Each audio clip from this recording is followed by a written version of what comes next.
Le micro du pasteur. Gloire à Dieu. Gloire à Black Wenham. Asseyez-vous dans sa présence. Zindi Belmapura. Nous rendons grâce au Seigneur ce matin. Pour le soir Bakunde Ibeoga. Nous le bénissons pour sa grande fidélité. Nous rendons grâce à Dieu pour tous ses bienfaits. Et ce matin, donc, nous sommes toujours sur la série de la foi.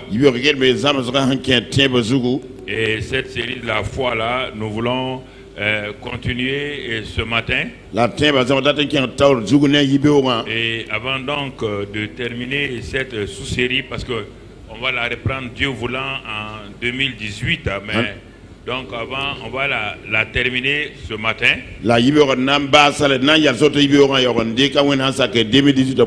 Avant donc de la terminer pour le mois de novembre, nous avons le privilège ce matin d'introduire un nouveau prédicateur de la nouvelle génération. Donc le frère Drabo Kader.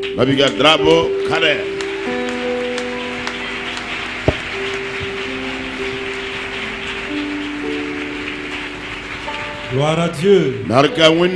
Est-ce qu'on peut encore acclamer Jésus? Alléluia. Alléluia. Amen. Amen. Alors je tiens à rendre grâce au Père pour le privilège qu'il m'accorde de me tenir ici ce matin devant le merveilleux peuple de Dieu. Je veux aussi rendre hommage à papa et à maman, vraiment pour leur amour et leur suivi. Merci pour votre vision pour la jeunesse. Je rends grâce à Dieu pour le conseil pastoral élargi et pour tous les responsables de l'Église. Amen. Amen. Est-ce qu'on peut lever la main et dire gloire à Jésus? Amen. Amen. Je rends grâce au Seigneur pour les enseignements sur la foi. Parce que ces enseignements nous donnent de plus en plus d'être autonomes. De ne plus dépendre des hommes de Dieu.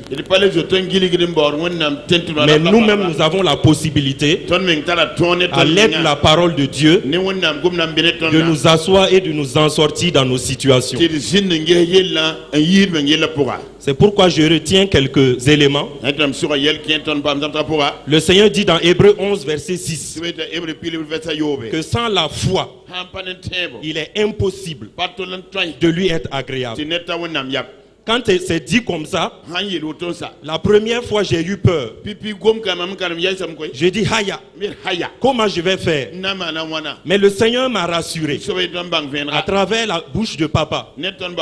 Il dit, quand je suis né de nouveau là, le Seigneur a départi en moi une mesure de foi. J'ai commencé à me réjouir. Donc j'ai la possibilité d'être agréable au Seigneur. Alléluia. Alléluia. Ça c'est formidable. Ça c'est fantastique. Et la parole me dit que cette foi se manifeste.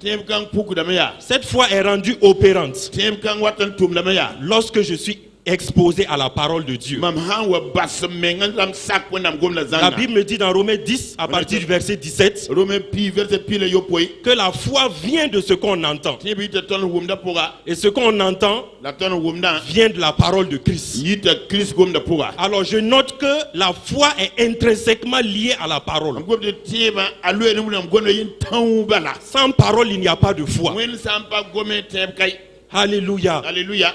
Et la dernière fois, le 5 novembre, nous avons vu que cette foi fonctionne lorsque je suis attentif aux Écritures.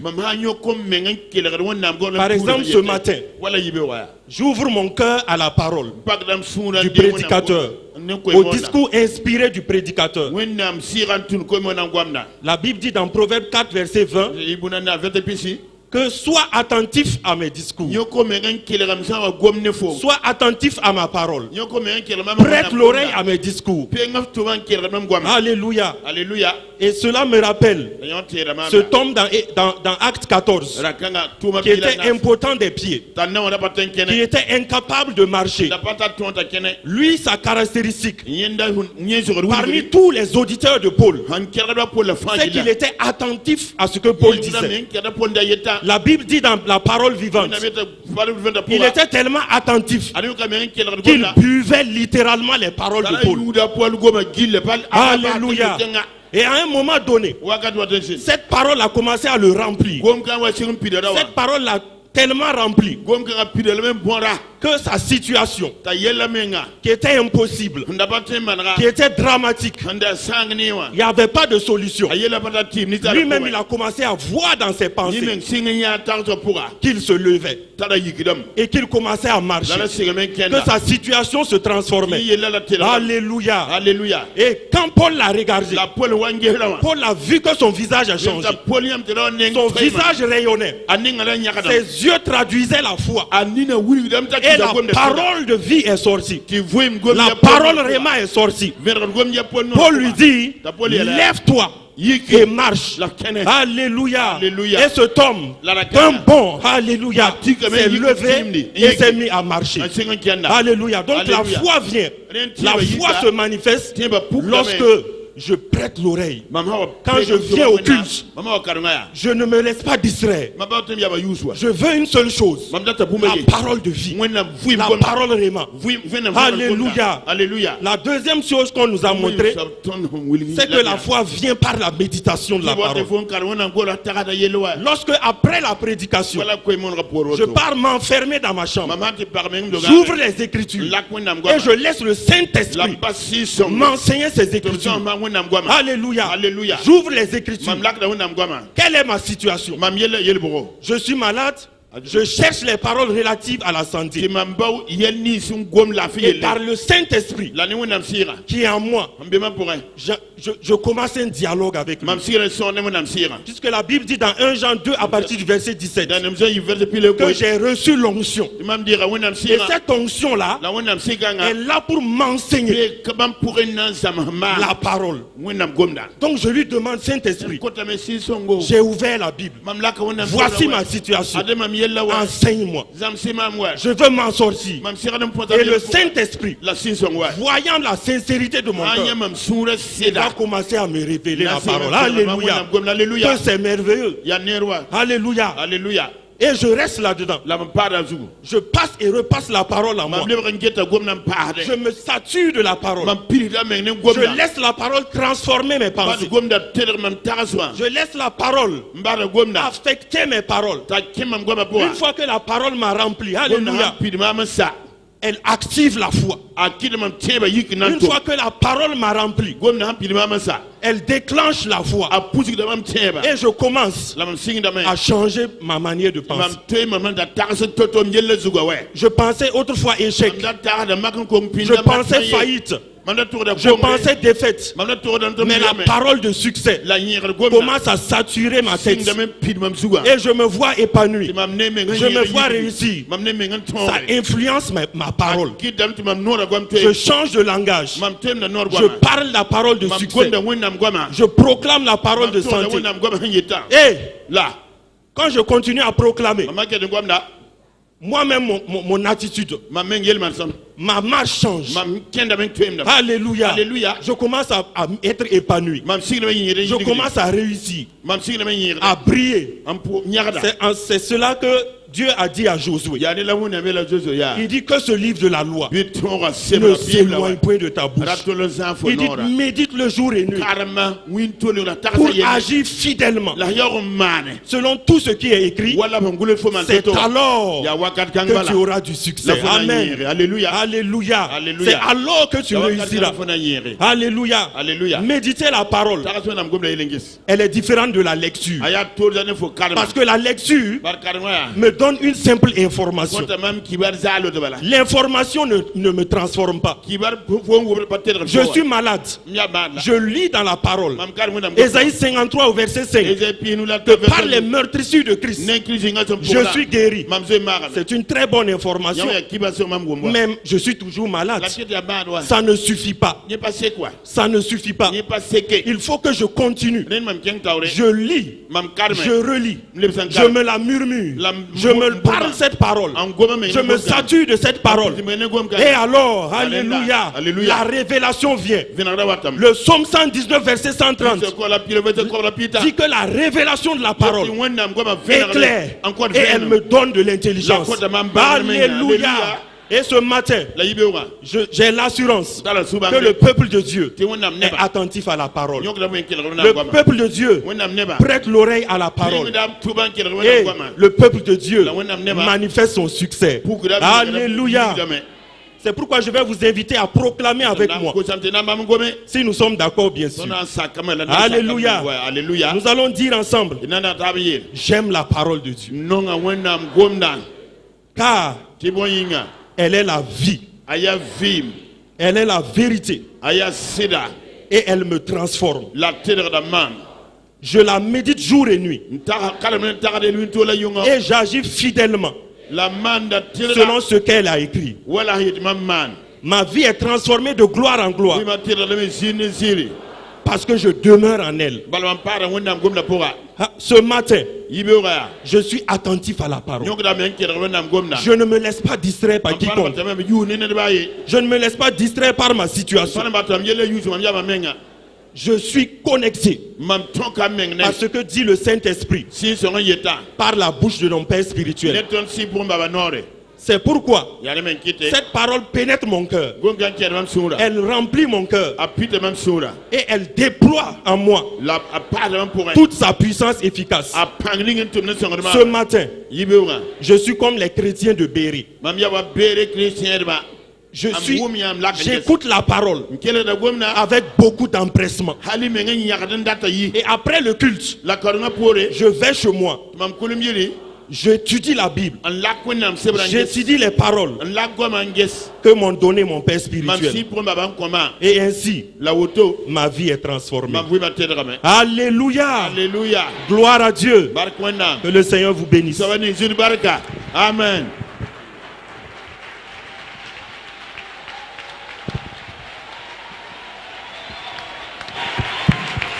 Gloire à Dieu. Gloire à Dieu. Merci Seigneur ce matin. Nous les anciens, nous sommes heureux. Tous les anciens, nous sommes heureux de voir que la jeunesse progresse. Il n'y a rien de plus merveilleux que de voir les anciens, voir la jeunesse monter. Cela veut dire que nous avons une bonne relève. Au nom de Jésus-Christ. J'ai dit au nom de Jésus-Christ. Voilà, bien-aimés frères et sœurs, nous sommes très heureux ce matin afin que la grâce de Dieu continue à nous surabonder dans nos vies. Dis avec moi: je serre ta parole dans mon cœur, Jésus, je serre ta parole dans mon cœur, Seigneur, afin de ne pas pécher contre toi. Oui, je la serre dans mon cœur, afin de ne pas pécher contre toi. Oui, je la serre dans mon cœur. Amen. Amen. Quelle est ta nourriture? Ma nourriture. Quelle est ma nourriture? Ma nourriture, la parole de Dieu. Quel est ton conducteur? Le Saint-Esprit est mon conducteur. Le Saint-Esprit. Qui est ton conducteur? Le Saint-Esprit est mon conducteur. Le Saint-Esprit. Qui est un saint sauveur?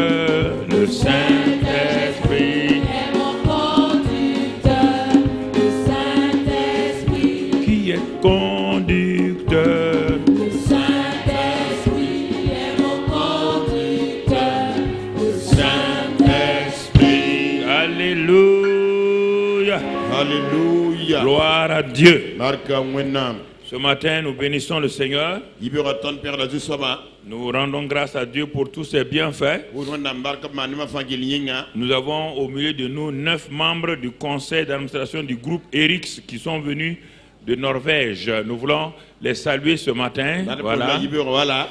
Donc, des frères qui sont venus de Norvège, ils sont 8 à Norvège, voilà. Voilà, donc nous les saluons, le groupe ERIX. Groupe ERIX. Voilà, il faut les saluer. Voilà. Voilà, que le Seigneur les bénisse. C'est la présidente du conseil d'administration qui a amené tout son conseil. Ils font du bon travail au Burkina Faso avec les églises évangéliques. Avec l'association Lydie pour laquelle elles sont venues. Pour aider afin que vraiment le travail social puisse se faire. Donc, régulièrement sur le terrain. Voilà. Que le Seigneur vous bénisse.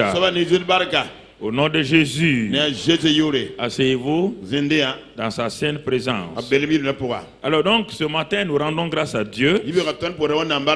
Comme le prédicateur de la nouvelle génération l'a dit, la foi. Nous voulons donc donner le dernier message sur cette sous-série ce matin. Dieu voulant, comme vous savez, chaque année on reprend les mêmes thèmes, on ne change pas de thème, on reprend les mêmes thèmes, on les approfondit simplement. Donc on va faire un résumé ce matin pour nous permettre nous-mêmes de nous situer afin que nous puissions voir comment la parole de Dieu avance.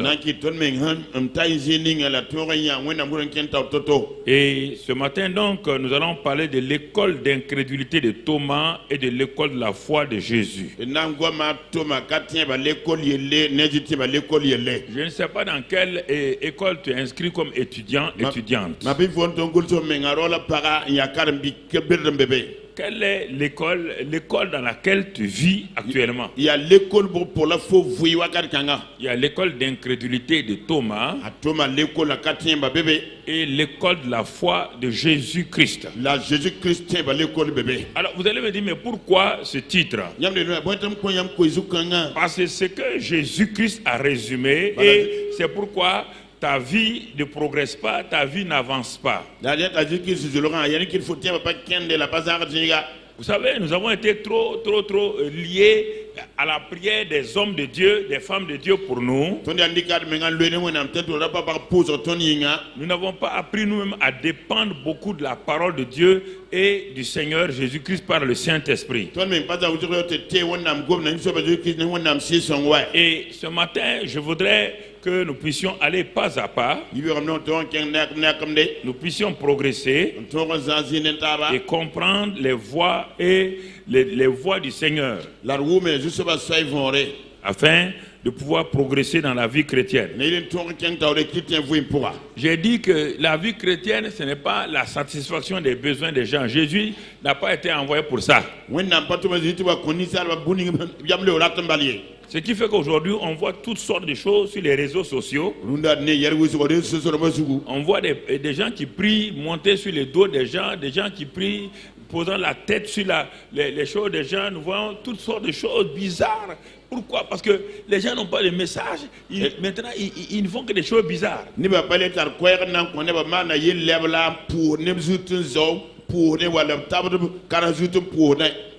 Quand vous n'avez pas la parole, vaut mieux vous asseoir. Parce que c'est la parole de Dieu qui permet aux gens d'avancer dans la volonté parfaite de Dieu.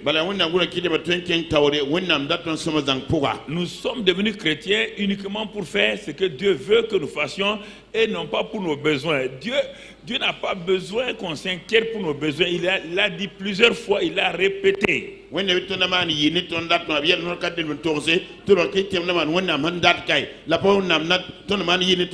Sur cette terre, il n'y a aucun patron, un bon patron, un patron vraiment honnête.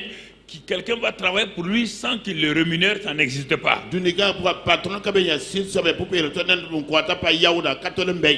Mais aucun patron aussi ne va accepter de vous rémunérer. Si il vous embauche et vous faites votre propre travail sur son dos, il ne le fera pas. Dieu ne le fera pas. Dieu n'est pas là pour satisfaire nos besoins. Dieu est là pour que nous fassions ce que lui veut. Un point, un trait.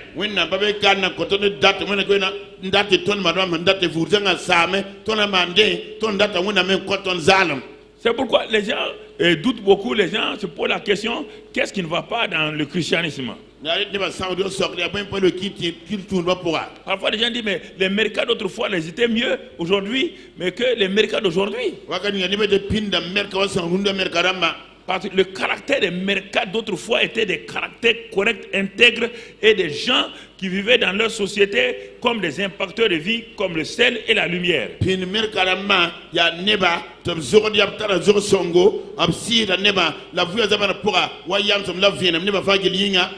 Quand je dis aux gens, faites attention, jeunes pasteurs, ne vendez pas les bénédictions de Dieu. Les gens croient que c'est faux. Actuellement, on arrête des pasteurs à gauche, à droite. On arrête les femmes, leur tout. On les met en prison partout. Mais ça, les journaux se régalent de ces choses-là.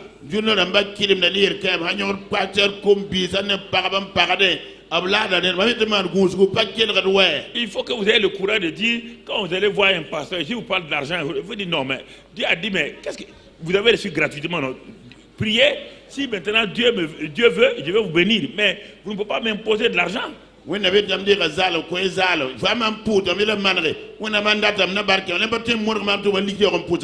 Et c'est souvent les chrétiens qui poussent les gens à ça. Mon frère, ma soeur, il est important que nous puissions nous réveiller et revenir à la parole de Dieu. Alors, l'école d'incrédulité de Thomas et l'école de la foi de Jésus-Christ. Nous allons lire d'abord le Hébreux 11, verset 3. Nous allons comprendre ce que Dieu veut pour notre vie. Et Hébreux 11, verset 3. Il est écrit, et c'est par la foi que nous reconnaissons que le monde a été formé par la parole de Dieu, en sorte que ce qu'on voit n'a pas été fait de choses visibles. Ce qu'on voit, ce qui est visible, la voiture est fabriquée par des choses visibles, par l'acier, par les fers, ça oui. Mais on dit que tout ce qu'on voit là, on parle de la création originelle, donc les choses, les arbres, toutes ces choses-là, les hommes et tout cela a été formé. Les choses visibles ont été formées par les choses invisibles.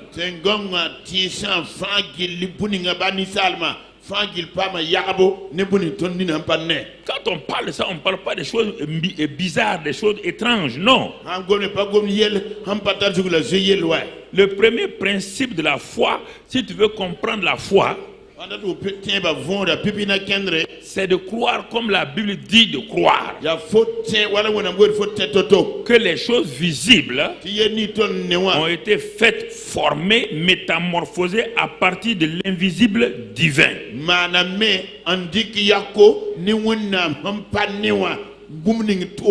Alors, si tu ne crois pas ça, toute ta vie chrétienne même, je me pose des questions. Quelque chose ne va pas dans ta vie. Quelque chose ne va pas. C'est le principe même de la foi. Il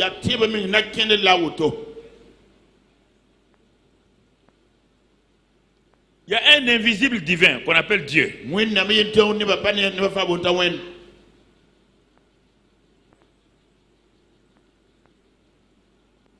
Je suis en train de regarder les bases de ta foi. Tu dis que tu es croyant là-bas. Tu crois quoi exactement?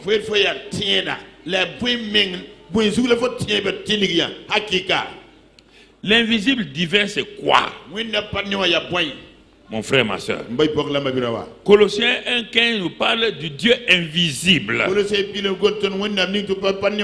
Là-bas, il parle de Dieu invisible. Ce Dieu invisible que Paul dit dans Colossiens 1,15. Et Jean nous le dit dans Jean 1, verset 1 et verset 14. Au commencement était la parole. La parole était avec Dieu. Et la parole était Dieu. Alors, je vais t'amener pour que tu comprennes. On dit, Dieu est-il visible ou invisible? Dieu est. La parole était Dieu. Déduction, la parole aussi était quoi? Invisible. Alors, est-ce que ta foi est basée déjà sur ça? C'est l'élément de base de la foi. C'est pourquoi on parle de foi. Tu ne vois pas. On te dit Dieu existe. Où est-il? Personne ne peut te le montrer. Personne ne peut te le montrer. Ni moi, ni personne.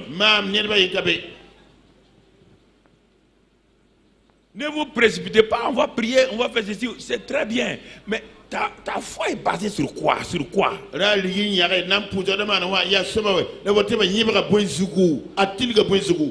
mais le Dieu que vous croyez là, c'est le Dieu invisible.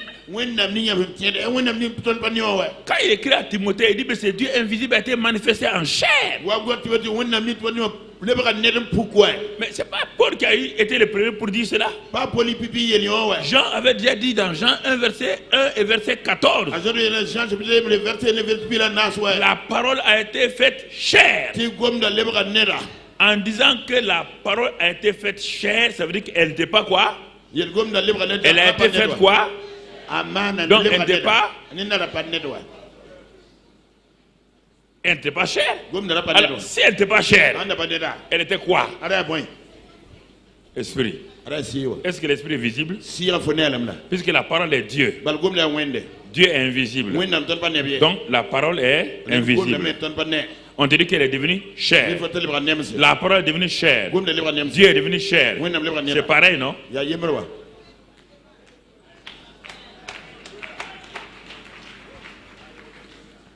Puisque la parole est Dieu, c'est pareil. Bon, maintenant, je te pose la question. Si tu ne parles pas sur cette base-là, comment tu fonctionnes? Donc, tout est faux chez toi. Tout ton édifice est faux. Tout ce que tu appelles ta vie chrétienne, tout est faux. Tout est faux. C'est pourquoi ça ne va pas. Tout craque dans ta vie. Ça ne va pas à cause de ça. Tout craque. Tout craque. Tu dis oui, la parole. Mais attends. Ça, on dit la parole a été faite chair. Sous le nom de qui? Cette parole faite chair, elle avait un nom, non? Ça s'appelait quoi? Qui? Jésus. Hein? Ce que tu tiens dans ta main là, ça c'est la parole quoi? La parole? Elle s'appelle quoi? Non, la parole écrite, elle s'appelle quoi? Son nom c'est quoi? Mais c'est écrit la Bible dessus. Pourquoi vous voulez chercher autre chose? Ouvre la couverture là, qu'est-ce qui est écrit? Regarde ta couverture. Regarde ta couverture. Ta couverture, c'est écrit quoi? Alors, pourquoi vous croyez que je... On dit que tu as ça dans ta main. Lis la couverture. J'aime des choses bizarres quoi. Tu veux que je dise quoi? La parole a été faite chair. Son nom c'est Jésus. La parole a été écrite. Son nom c'est la Bible. Oui ou non? Donc, cette parole qui est là, elle n'a été seulement que quoi? Écrite. C'est pas sa forme originelle. Ça, c'est la forme écrite. Quand Jésus était là, c'est la forme quoi? Chair. Mais ça veut dire que elle n'était pas écrite. Elle n'était pas chère. Elle est devenue chère. Elle est devenue écrite. Donc ça veut dire que cette parole était invisible. Elle n'a fait que se manifester dans la chair, appelée Jésus, de façon écrite, appelée la Bible. Un point, c'est tout. Mais mon frère, ma soeur, on dit la parole était invisible. C'est pourquoi il dit dans Hébreux 11:3 là, que les choses que vous voyez là, il n'y a que la foi seulement qui peut accepter que tout ce que le monde visible que tu vois là vient du monde invisible. Écoute, je vais te dire, si tu n'as pas cet élément de base là, on dit théorème de base en mathématiques. Voilà. S'il n'y a pas ça, tout le reste est faux. L'hypothèse de base, tout est faux. Il y a un élément de base qui est là. Sans ça, tu ne peux rien construire. Il n'y a pas de maison sans fondation.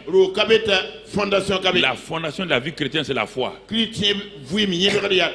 il faut la comprendre textuellement comme Dieu dit. Donc, cette parole invisible là, dont on vient de parler, mon frère, ma soeur, c'est par la foi que lorsque je regarde les choses qui sont là et qu'on me dit que ça vient de l'invisible. Donc, l'invisible aussi est une réalité.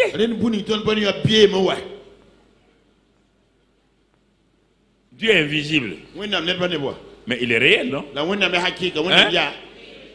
Mais sa matière, c'est quoi? La matière de ça, là, c'est des fers et des choses. Oui ou non? Mais quand on dit Dieu est invisible, sa matière, c'est la terre. C'est quoi? Esprit. C'est esprit. Dieu est esprit.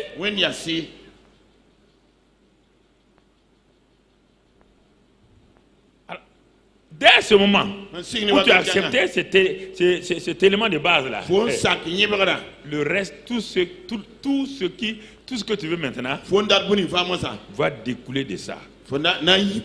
Ça sera facile pour toi. Tu vas plus lutter. Tu vas plus lutter. Pourquoi tu vas lutter? Mais si toi tu ne crois pas déjà qu'il y a un Dieu invisible qu'on ne voit pas, qu'on ne peut pas toucher, et c'est de lui que vient tout ce qui est là. Si tu ne crois pas à ça, comment peux-tu recevoir ta guérison? Comment tu peux recevoir tout ce que tu veux là? Même le salut, comment tu vas recevoir le salut? Tu as déjà vu le salut? Tu as déjà vu le salut? Tu as déjà vu le paradis? Hein? Il est en train de discuter. Le vrai problème dépend de ça. Vous n'avez pas de base posée sur la foi. Vous croyez comme ça? Je suis venu à l'église. Et puis on m'a touché comme ça. J'ai été guéri. Mais ça veut dire quoi? Ah ouais, mais ça veut dire que bon, quand on touche, on est guéri. Qui t'a dit ça? N'oubliez pas que chacun arrive à l'église à un temps T. Je vais vous expliquer ça. Chacun est arrivé à l'église à un temps T. Mais si tu ne retournes pas rapidement pour aller prendre les bases là, et tu veux continuer, tu ne vas pas aller loin. Le temps T de quelqu'un qui était malade. Il ne croyait en rien. Mais il était malade. Sa maladie était terrible. Quelqu'un lui a dit, là-bas dans l'église, là on prie pour les gens. Et les gens sont guéris. Il est venu en son temps T. Il est entré. Et ce jour-là, le prédicateur parlait de la guérison divine. Et il a dit, bon, que les malades s'avancent, on va prier pour eux. Cet homme qui ne croyait en rien, sa rencontre avec Dieu, c'est à travers la guérison. Dans sa tête là, s'il ne retourne pas à la base là, tout ce qu'il pense que Dieu là, c'est quoi? Quand tu veux parler de Dieu, il va parler de quoi? Guérison. Oui ou non? Oui ou non? Est-ce que c'est ça? Est-ce que c'est vrai? Est-ce que c'est faux aussi? Mais il est dans le trouble. Chacun de vous, vous avez rencontré Dieu à un temps T et dans un... Bon, certains arrivent. Il vient tomber qu'on parle du Saint-Esprit. Il vient tomber qu'on parle du Saint-Esprit. Et le Saint-Esprit agit. Depuis ce jour-là, il tombe à mourir du Saint-Esprit.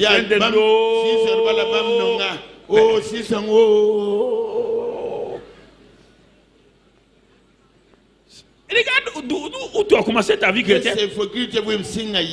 Regarde où tu as commencé. Toi, tu te rends compte. C'est ça qui te crée problème jusqu'à présent. Certains, bon, il y avait un problème familial. Ils sont venus trouver que ce jour-là, on priait.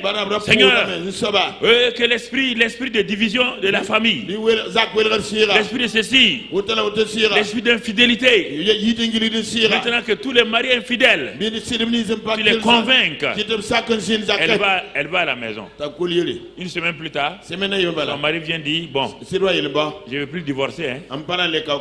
Vraiment, j'ai compris. Je suis convaincu moi-même que c'est toi ma femme. Cette femme-là, quand elle va à l'église, Dieu c'est quoi?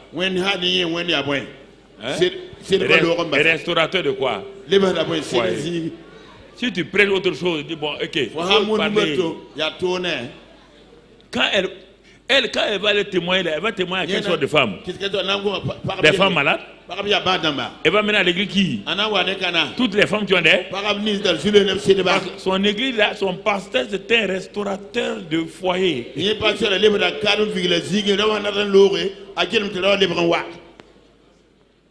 Quelqu'un était dans la misère, dans la pauvreté, au chômage, il ne récitait pas ses examens. Il vient à une prière. On prie. On dit maintenant, recevez le succès. Recevez ceci ou cela. Il s'en va. Le lendemain, ça fait 3 ans qu'il cherche du travail. Le lendemain, on l'appelle, on donne un poste. Tous les chômeurs de la ville, il dit suivez-moi. Non, venez. Venez. Il y a un endroit là. Quand tu vas, le gars là, attends, il n'a pas parlé encore. Quand il va se lever, il faut surveiller. Hein? Quand il parle de malades, il ne faut pas écouter. Quand il parle de donction, il ne faut pas écouter. Il faut tendre l'oreille. Quand il va parler de travail là, tout le monde a qu'à se lever. Position ta.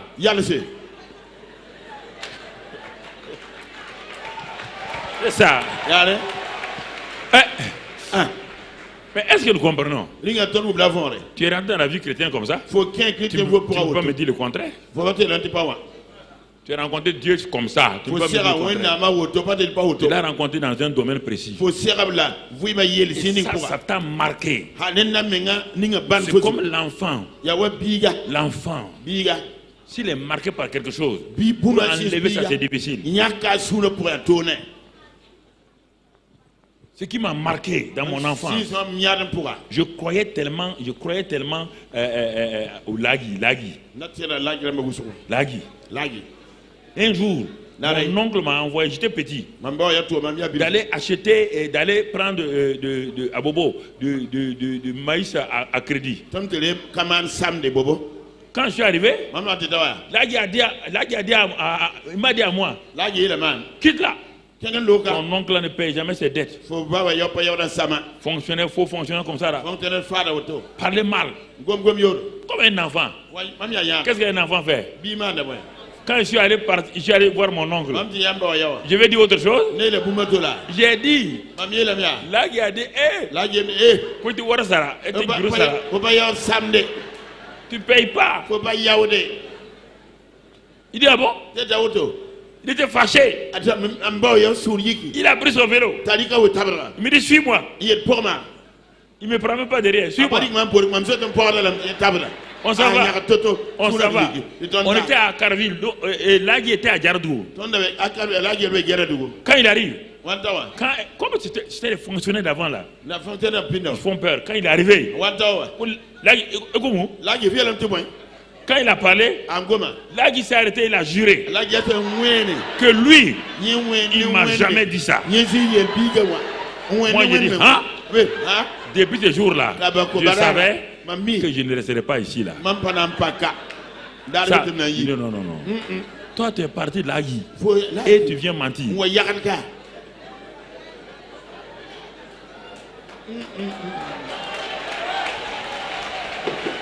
Non. Moi, pourtant, je l'élevais. Il était bien habillé.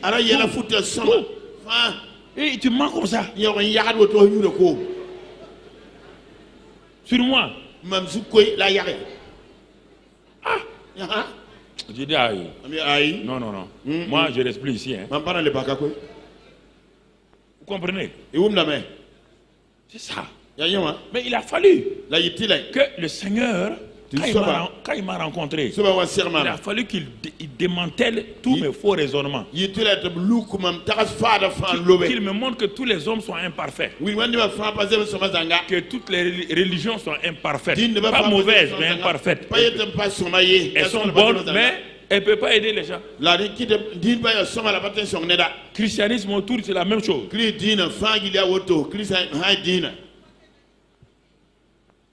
Donc, tu vois ici, Dieu te dit, ta base, c'est moi le Dieu invisible. Tout vient de moi. Tout ce que tu vois de visible là. Il me dit, mais si tu ne crois pas ça, dis-moi alors donc les choses visibles d'où elles viennent. Il dit, mais tu ne veux pas croire, mais dis-moi d'où elles viennent. Toi, tu vas dire Bing Bang. Il dit, mais Bing Bang là, c'est qui? Montre-moi ton Bing Bang là.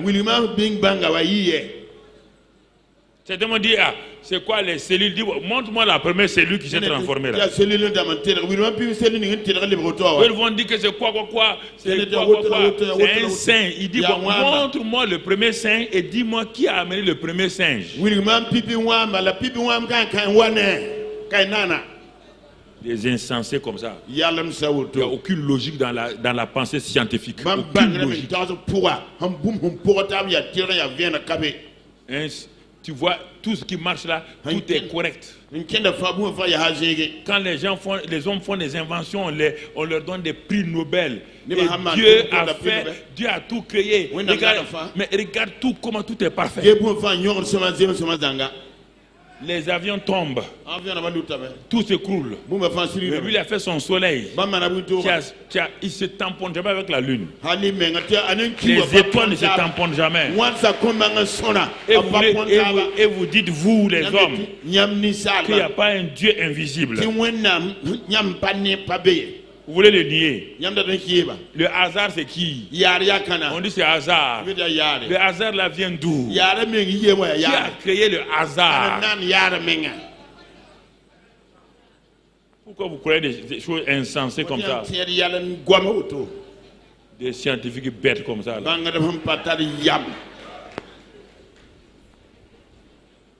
Tu vas mourir, tu vas le retrouver. Si il s'appelle hasard au gorille, tu vas le trouver. Tu vas le trouver. Ngao. Tu vas comprendre ta douleur. Il dit l'invisible. L'invisible. Tu as déjà vu les atomes? Tu as déjà vu les atomes? Mais tu ne connais pas bombe atomique? Tu peux nier qu'il y a atome?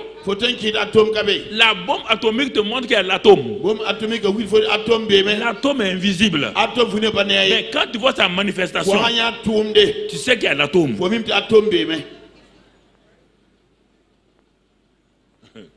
faut pas être insensé. Hein? Le Dieu invisible, c'est la base de ma foi. C'est la base de ma foi. C'est pourquoi il me dit au verset 6 maintenant. Il dit, mais si tu ne crois pas à moi, le Dieu invisible, tu ne peux pas être en accord avec moi. Car il est impossible d'être agréable à Dieu.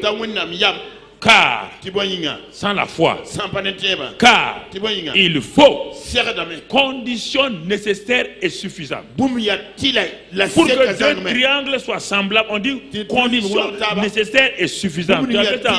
Tu as fait ça en classe de 3e, non? Dieu te dit ici, conditions nécessaires et suffisantes pour que tu me plaises, pour que tu me sois agréable. Premièrement, il faut que tu crois que j'existe, que je suis, même si tu ne me vois pas. Sans ça là, tout ce que tu appelles foi là, c'est zéro. Il faut que tu crois que j'existe. Il n'y a pas de tel. Faut pas, si tu crois que tel scientifique a dit ça, ça te regarde. Écoute-moi, chrétien. Il ne faut pas être dans la compromission. Laisse les parleurs parler, mais toi, il faut. Il faut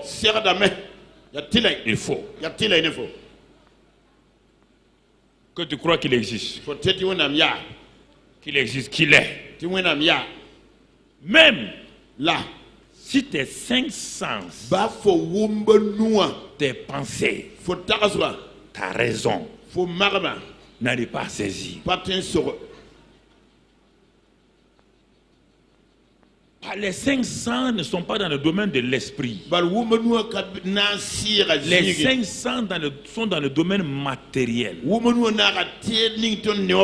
La matière ne peut pas saisir ce qui n'est pas ce qui est invisible, ce qui est esprit.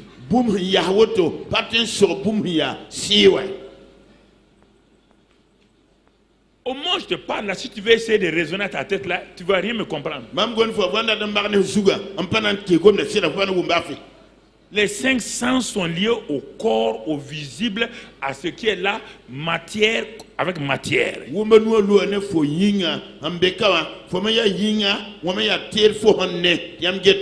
C'est pourquoi la matière ne peut pas inventer l'invisible. À la rigueur, la matière peut découvrir ce qu'on appelle les grandes découvertes. Mais elle ne fait que découvrir ce qui est déjà. Mais la matière ne peut pas inventer l'invisible. Et les hommes s'acheminent tout doucement. Ils veulent aller pour prouver qu'il n'y a pas de Dieu invisible. Alors quand ils vont arriver là-bas, ils vont le trouver assis en train de rire, psaume 2, et il va rire à gorge déployée. Ils veulent ça, ils n'ont pas cessé, hein, les scientifiques là. C'est ça, ils veulent arriver à prouver qu'il n'y a pas de Dieu. C'est pourquoi ils l'énervent. Mais s'il est réel, on va voir s'il est réel. Bon, on a dit qu'ils n'aiment pas que maintenant ils ont inventé un mariage. Un homme se marie à lui-même. Voilà, c'est la nouveauté maintenant. Une femme s'assoit, elle se marie à elle-même. C'est la nouveauté. Non, non, vous n'avez rien vu encore.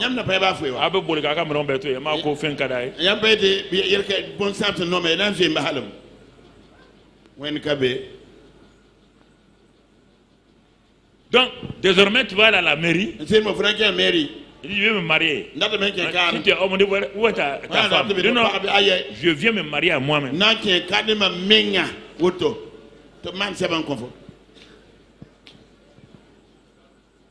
Ça veut dire quoi? Tu n'as rien compris encore. Ok. Bon, c'est... Les hommes, ils veulent retourner là-bas. Comme avant, Comme au temps de Babel, la tour de Voilà, Babel. Ils n'ont pas renoncé. Hein.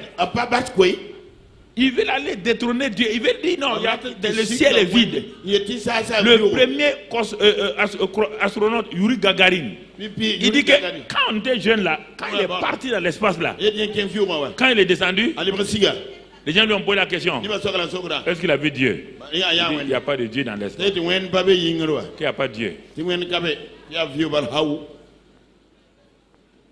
En ce temps, la technologie russe était en plein. Il a dit, il n'y a pas... Et 2 ans plus tard, le premier astronaute américain est parti. Yuri Gagarin était dans l'espace. Le premier astronaute américain, lui, est parti. Hein? À la Lune. Quand il est arrivé à la Lune, lui, il a ouvert le psaume 2.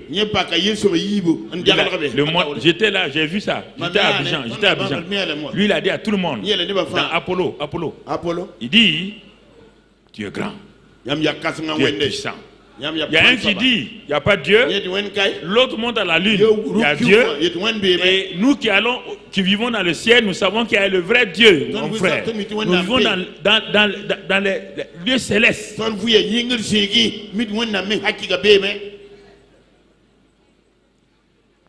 La petite tête de l'homme veut... Ces petits trucs-là, il est dangereux. Ces petits trucs-là, il est dangereux.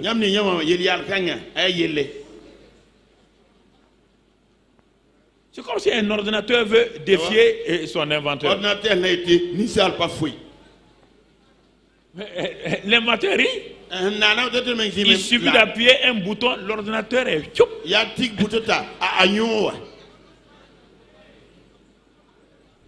Est-ce que vous comprenez?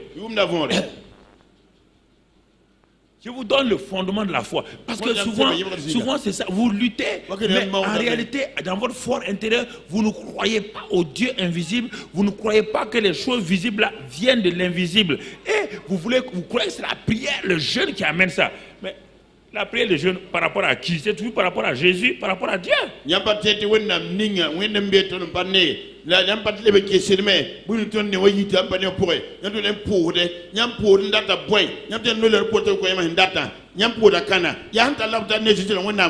Alors, ce ne sont pas mes 5 sens, ce n'est pas ma raison, mes pensées qui peuvent accepter le Dieu invisible. Qu'est-ce qu'il faut faire? Romains 10:10 te dit quoi? Romains 10:10 c'est du cœur. C'est du cœur. En croyant du cœur qu'on parvient à la justice, au salut. On ne parle pas du cœur physique, de ton homme intérieur. L'homme n'est pas 5 sens seulement. L'homme n'est pas mental seulement. L'homme n'est pas psychique seulement. L'homme est aussi esprit. Il dit c'est en croyant dans ton cœur que tu parviens au salut qui est invisible. Alors quand tu viens, et on l'a vu, et comme tout à l'heure le prédicateur l'a dit au Proverbe 4:20, il est dit que quand tu prêtes attention, on l'a vu il y a 2 dimanches, quand tu prêtes attention, si tu es attentif, tu prêtes tes oreilles à mes discours, tu ne les éloignes pas de tes yeux, ce sont tes 5 sens. Le but final c'est quoi? Que tes 5 sens là sont au service de Dieu, prenant l'information de Dieu pour l'amener où? Lis le verset 21-22. Il dit tout cela va finir où? Dans ton cœur. Quand ça rentre dans ton cœur maintenant, il dit ça devient quoi? Ça devient quoi? La bonne santé. Ça devient quoi? Le médicament. Et ça devient quoi? La vie. Pas dans les pensées. C'est pourquoi les gens, le prédicateur a bien résumé. Tu lis et par ces mérites tu es guéri. Tu n'es pas guéri. Ça c'est ta tête. La tête ne guérit pas les gens.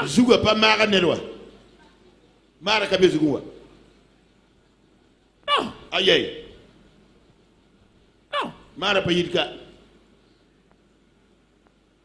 Le problème.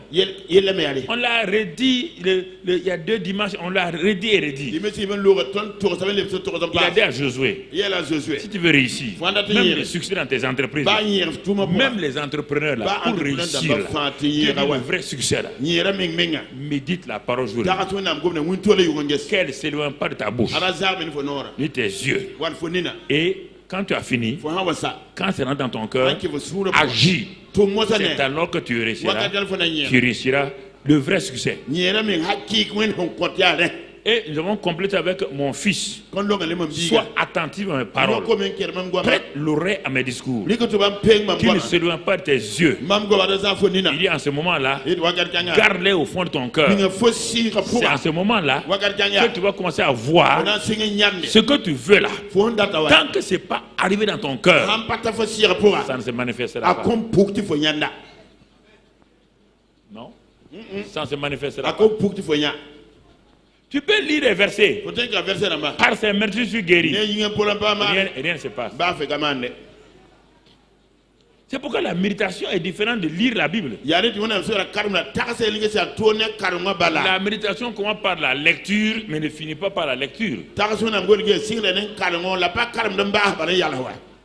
C'est pourquoi elle a l'habitude d'amener ta Bible à l'église là. Il faut doubler l'échelle. Une chaise. Ok, double la chaise. Ok, doublez ça. Donc, mon frère, ma soeur, c'est important que tu comprennes. Très important. Si tu n'as pas l'habitude d'ouvrir la Bible à l'église, c'est difficile de l'ouvrir à la maison. Si ici déjà là, c'est difficile d'ouvrir la Bible là, tu n'auras pas le cours. Quel temps tu as le temps d'ouvrir ça à la maison? Tu vas l'ouvrir à la maison quand? À quel moment? Donc tu comprends? C'est important que tu saisisses. Alors, on te dit, quand il y a ça, quand il y a tout ça, mon frère, tu vas commencer à voir, puisque je crois que le Dieu invisible existe.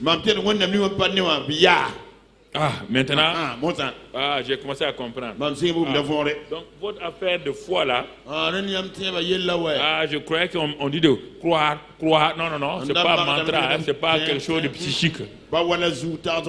La foi est liée à une personne qu'on appelle Dieu. On n'a pas dit je crois. Non. Ça, c'est le mantra. Ça, c'est des répétitions psychiques. Tu crois quoi? Tu crois premièrement que Dieu existe. Et que les choses visibles que tu vois là viennent de l'invisible Dieu. Dieu dit, mon enfant, c'est ça? Tu crois ça? Tu es sûr de ça? Oui, papa. Je suis sûr de ça. Il dit, toi et moi, on commence à être agréables l'un à l'autre. Donc, ce que le pasteur a dit là, si le pasteur ne dit pas ce que la Bible dit, je ne crois pas ce que le pasteur dit. Ce n'est pas parce qu'il est pasteur que je dois croire. Non. Je crois un pasteur qui prend la Bible qui me dit. Non pas un pasteur où je m'en vais tout le temps, il n'ouvre jamais la Bible. Sauf chaque fois il dit, Dieu a dit, chaque fois il ferme les yeux, Dieu a dit. Ça c'est quoi? Dieu a dit, tu n'ouvres jamais la Bible? Alors,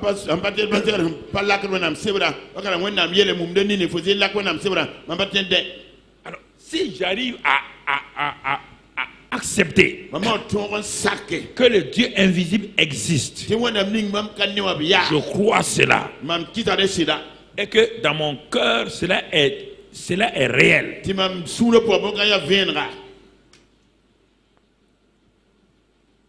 L'enfant que j'attends là, tu dis je suis marié à 2 ans, je n'ai pas d'enfant là. C'est un problème. Ça devient un problème. L'enfant là aussi est invisible, non? Si tu crois au Dieu invisible, l'enfant invisible vient rapidement. Toi tu crois à la prière.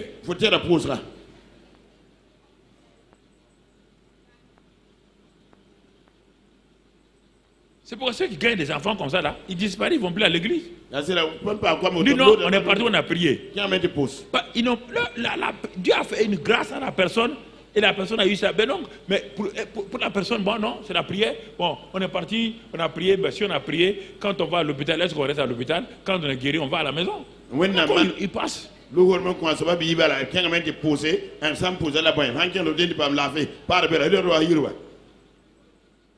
Parce qu'ils n'ont pas fait de relation avec le Dieu invisible. Ah, il y a une femme là-bas qui prie pour les gens.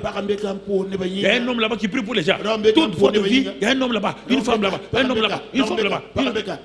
Ah bon? Il a ce pouvoir-là. Il a ce pouvoir-là. Et puis il n'a pas changé le Burkina. Il n'a pas changé le Burkina. Regarde sa maison. Il n'a pas changé sa maison. Il n'a rien changé.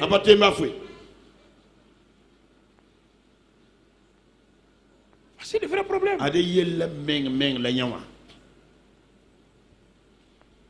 C'est le vrai problème.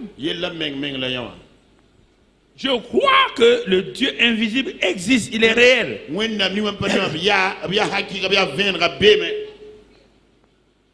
En ce moment-là, c'est facile pour moi de croire que le salut existe, que le salut existe. Le salut est invisible. Tu peux monter le salut?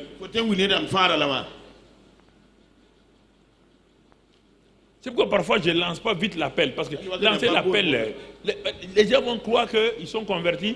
Ils sont venus à la fin, quelqu'un a dit lever les bras, ils ont prié une prière. Mais cette prière-là, ils ne savent pas que c'est lié au Dieu invisible. Si vous avez des convertis comme ça dans vos églises, vous ne faites pas rapidement des enseignements pour les lier au Dieu invisible. Pour eux, c'est garanti. Maintenant, ils vont aller au paradis parce qu'ils ont prié un jour, le pasteur a dit lever la maison. C'est ça l'erreur. Ils deviennent des chrétiens faibles. Dieu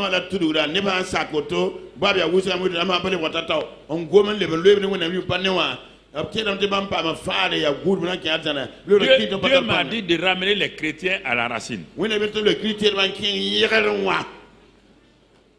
C'est pourquoi 2 ans, je m'efforce à faire ce que Dieu me dit de faire. Remettre en cause tous les faux fondements sur lesquels nous avons bâti et que vraiment ça ne va pas.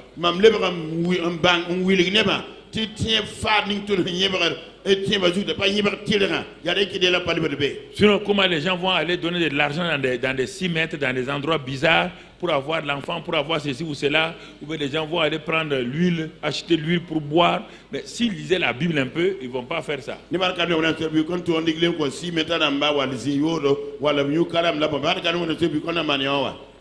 Ils peuvent avoir des bénédictions, mais ils ne sont pas sauvés. Vous oubliez ça? Vous pouvez être ici là, tant que vous ne vous battez pas sur ça là. 20 ans au TBI, vous mourrez directement en enfer. Je vous parle sérieusement. Hein? Pas vous amuser. Votre salut ne dépend pas parce que vous étiez avec Pasteur Karamine. Le salut du Pasteur Karamine ne dépend pas parce qu'il était au TBI. Le salut du Pasteur Karamine dépend de sa relation avec le Dieu invisible. Il croit au Dieu invisible. Il marche avec le Dieu invisible. Quand le Dieu invisible lui dit de faire quelque chose qu'il ne comprend pas, il doit le faire, même s'il ne le voit pas. Pas vous tromper. Moi j'étais membre du TBI. Il n'y a pas une carte de membre pour entrer au ciel.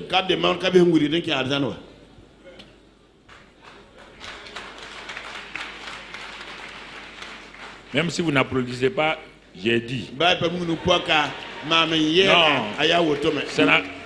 Que ça vous plaise, ça vous plaise pas, j'ai dit. Non, mon ami. Il faut que tu comprennes cela. À cause de cela, regarde maintenant ce que Dieu te dit. C'est si facile quand on comprend. Il dit, mais Or, sans la foi, il est impossible d'être agréable à Dieu, car il faut que celui qui s'approche de Dieu, celui qui s'approche de Dieu, ça veut dire quoi? Il n'y a pas un endroit où on peut s'approcher de Dieu comme ça. Non. Parce que la Bible en français a des problèmes. Pour traduire en bon français, on utilise des verbes. S'approcher de Dieu veut dire quoi? Celui qui reconnaît que Dieu existe, qui croit qu'il est là, qu'il est réel, que sa parole est réelle. C'est un homme, une femme qui s'est approché de Dieu. C'est de lui qu'on parle. C'est de lui qu'on parle. Sinon, s'approcher de Dieu là, il n'y a pas un endroit où on peut s'approcher de Dieu. Et étant donné qu'il est au ciel, tu vas t'approcher de Dieu comment? La parole. Obéissant à la parole. Les gens disent on aime Jésus. Parfois, moi, je me suis fâché. Il y a certains animateurs de Impact TV là qui mettent certains chants. Si j'arrivais à les trouver, j'allais les chicoter. Non, ils font de bon travail, mais moi, ça ne va pas. Surtout les animateurs qui mettent les chants là. Tout le temps, des chants, j'aime Jésus. Jésus, mon amour préféré. Jésus est là, toi tu peux être Jésus. Jésus est là, toi tu peux être Jésus. Toi, tu es Jésus dans tes bras. Tu es insensé, hein? L'ange Gabriel va faire. Tu es parti. Toi, tu vas toucher Jésus. Tous les chants, c'est sentimental. Sentimental. Hein? Mon seul amour, Jésus, ton seul amour. Tu as eu tellement de garçons qui t'ont trompé, maintenant tu as trouvé Jésus, c'est ton seul amour.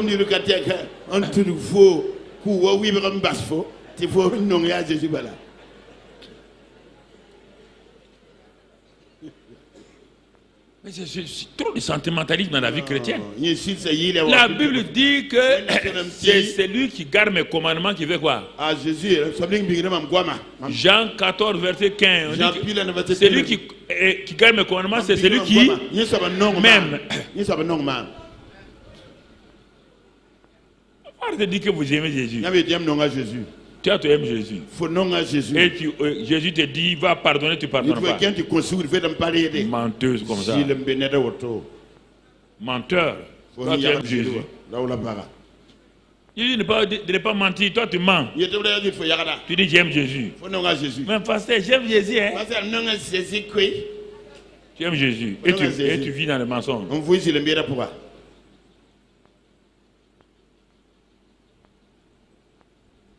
Il faut qu'on se parle clairement là.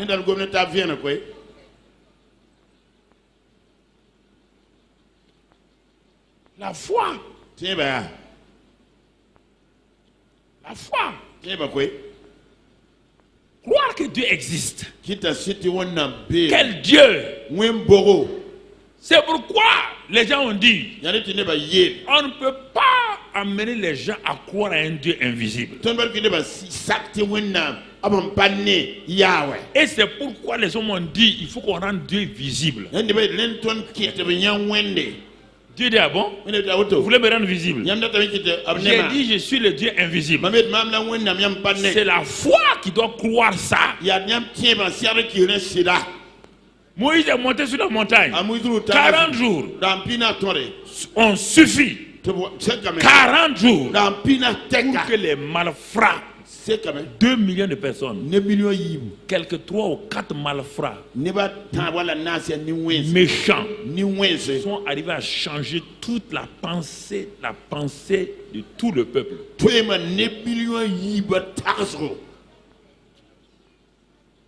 Ouais, un leader. Tout le monde croyait Papa Moïse. 40 jours. Il est dans la présence de Dieu.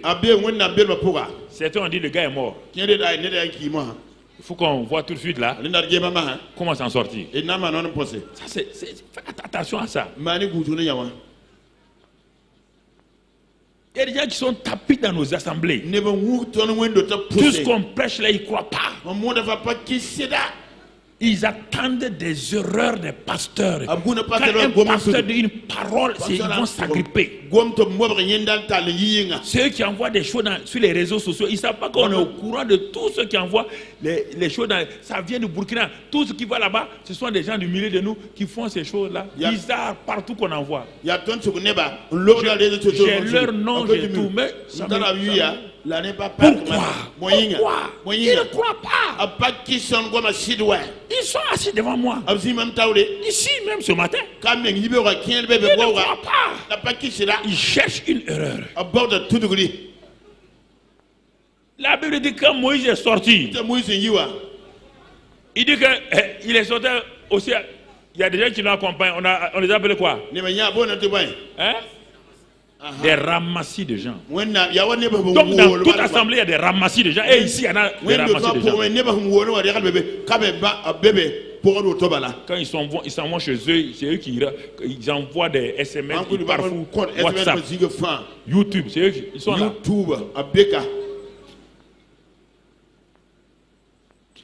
Ramassis de gens. Ils ont dit à Aaron. Bon, il ne faut pas discuter. C'est pas, tu nous as dit que c'est toi qui as amené Moïse. Quand il était au désert, non? Bon.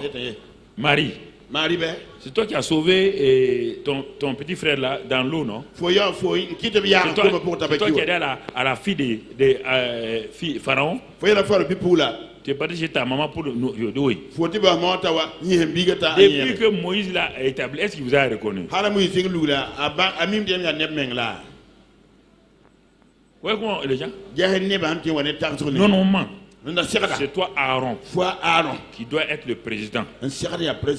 Et ta soeur là, vice-présidente. Moïse devait être secrétaire général. Mais c'est lui qui a la tête. Maintenant, ton temps est arrivé, Aaron. Moïse est parti. Aaron dit non, il n'est pas parti. Il est avec Dieu. Aaron, un gars qui est 40 jours là-bas, il ne mange pas, il ne boit pas. Il est mort. Il est mort. Mais qu'est-ce qu'on doit faire? Ils ont dit, Aaron, c'est pas un problème. Tout le peuple est là. Tout le peuple. Ceux qui ont suivi Moïse, ceux qui l'ont libéré. L'assemblée est remplie de gens qui ont fait du bien. Mais quand on accuse leurs responsables, ils sont assis, ils ferment la bouche et regardent. On crucifiait Jésus. Il n'y a que les femmes qui criaient. Mais Jésus regardait tout ça qu'il a fait du bien là. Il les regardait indifféremment. Comme s'ils ne le connaissent même pas. Comme s'ils n'ont jamais été avec lui. On dit Aaron. Pour que Moïse, même si jamais au cas où il vient, on met fin à son ministère. Fais-nous un Dieu. Un Dieu invisible, nous on ne veut pas. Vous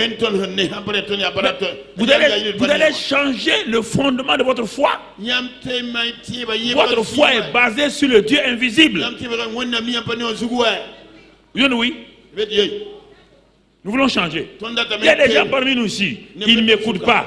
Quand ils ont fini d'écouter, ils vont téléphoner à des gens en Europe, partout, pour savoir quelle décision ils doivent prendre. Pour un petit problème, est-ce que je dois faire ça? Qu'est-ce que je dois faire? Vous mettez sur le chemin de l'enfer. Je vous préviens, le jour que vous mourrez aussi, la personne à qui vous téléphonez va venir vous enterrer. Je parle clairement pour que tout le monde entende. Ils ont dit non. Nous voulons un Dieu, on veut voir un Dieu. L'affaire de foi de Moïse, laisse tomber. Un Dieu invisible, nous n'en voulons pas. Nous voulons un Dieu visible. Mais Aaron dit, un Dieu invisible. Mais le cerveau ne peut pas concevoir un Dieu invisible. Il a quelle forme? Nous on ne sait pas. Mais si vous voulez qu'on fasse un Dieu invisible, dites-moi comment il est. Ils ont dit, en Égypte là, et leur Dieu c'est qui? On dit un veau. Fais un veau. Mais eux ils ont fait des veaux en fonte, en terre. Nous on fait des veaux en or. Ils ont fait un veau en or. Voici le Dieu qui nous a fait sortir d'Égypte. Qui? Ceux qui ont été avec Moïse. Ceux qui ont été avec lui. Ceux qui ont marché avec lui. Les anciens de Moïse. Les diacres de Moïse. Les diaconés de Moïse. Les chanteurs de Moïse. Les chorales de Moïse. Hein? Le ciel est regardé. Hein? Mais Dieu dit, mais le monde est comme ça. Il dit, il suffit que leur responsable ait un problème, ils les trahissent comme ça. Ils les trahissent comme ça. Le monde est comme ça. Les chrétiens sont comme ça. Tant que quelqu'un peut leur faire du bénéfice, il n'y a pas de problème. Tant qu'il ne peut plus faire, on lui donne le dos. On cherche un nouveau responsable. Ah non. Le ciel dit ah non. Moïse s'est battu pour vous 40 ans. Le gars pleurait 40 ans. 40 ans de jeûne. 2 fois, il jeûne 40 jours. Et si vous partez dans vos tentes le critiquer.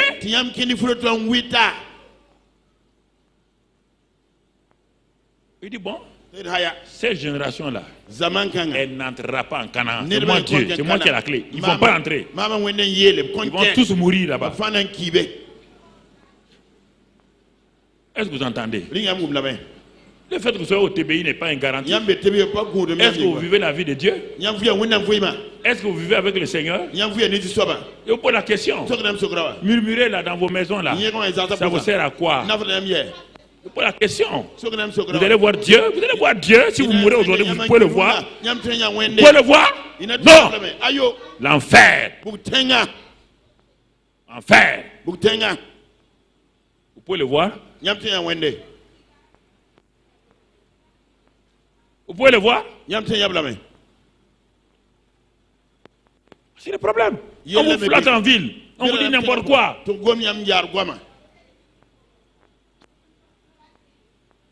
Ils ont fait un veau. Dieu dit, mais comment? Moïse les a enseignés. On s'en fout de l'enseignement de Moïse. On veut un veau. Dieu dit, hein? C'est ça les chrétiens là. Oui, oui.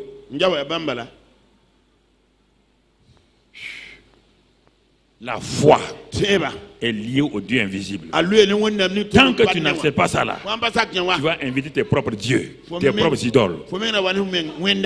Et c'est pourquoi tu as des idoles dans ton cœur.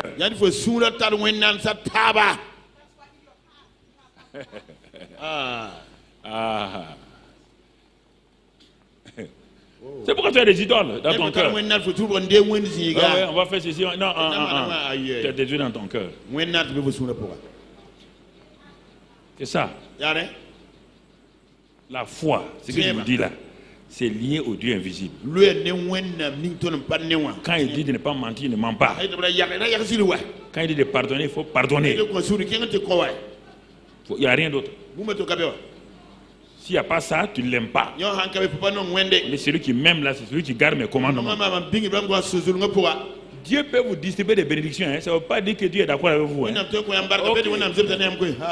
Les bénédictions ne sont pas une preuve que Dieu est d'accord avec vous. Dieu vous a, son fils vous a dit ça, qui fait lever le soleil sur les bons et les... Tu as déjà vu au Burkina, il pleut sur les terrains des bons et laisser les méchants. Ça qu'on appelle les bénédictions. Ça c'est les bénédictions. Il fait pleuvoir sur les bons et les méchants. Mais le méchant, sur qui il a plu là, son terrain là. S'il tue quelqu'un, on le met en prison, oui ou non? Mais pourtant il a plu sur son terrain. La foi est liée au Dieu invisible. C'est ça qui permet de tenir ferme quand les épreuves sont là. Si tu veux un Dieu visible, le jour que tu ne le vois pas, le jour que tu ne l'entends pas, tu vas voir la foi comment? Tu vas voir la foi comment? Ce message est important. Tu vas voir la foi comment? Je parle pas ici seulement, je parle à tous ceux qui sont en contact avec nous. Mon frère, ma soeur, je refuse, puisque pour plaire à Dieu, il faut que je sache qu'il existe. Je refuse alors de m'inscrire à l'école d'incrédulité de Thomas. Quelle est cette école-là? Jean 20, verset 24 à 29. On ne va pas tout lire, mais c'est pour que tu le lises toi-même. Jean 20, verset 24 à 29. Je retire un seul verset là-dedans. L'école de l'incrédulité, il dit: si mes yeux ne voient, si je ne mets pas mon doigt, je ne croirai pas. Si je ne vois dans ses mains, je ne vois. Vous voyez bien, il veut les 5 sens. Je vois. Si je ne touche, vous voyez les 5 sens? L'école d'incrédulité de Thomas est toujours sur les choses visibles. Je serai guéri seulement quand les douleurs vont partir.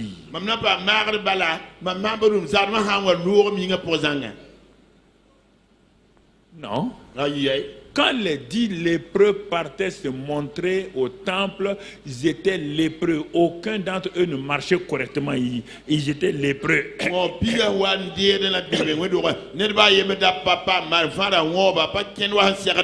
Quand ils se sont regardés, il y avait la lèpre. À 100 mètres plus loin, il y avait la lèpre. Mais Jésus dit que vous êtes déjà guéris. Il n'y a que les lépreux guéris qui doivent aller au temple. Allez-y, vous montrez.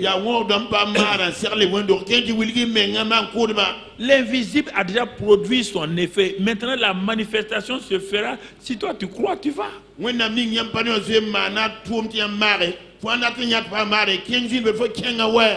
Mais Seigneur Jésus, regarde mes doigts sont encore crochus. Regarde, j'ai perdu tous mes orteils. J'ai dit, mon fils, va te montrer au sacrificateur.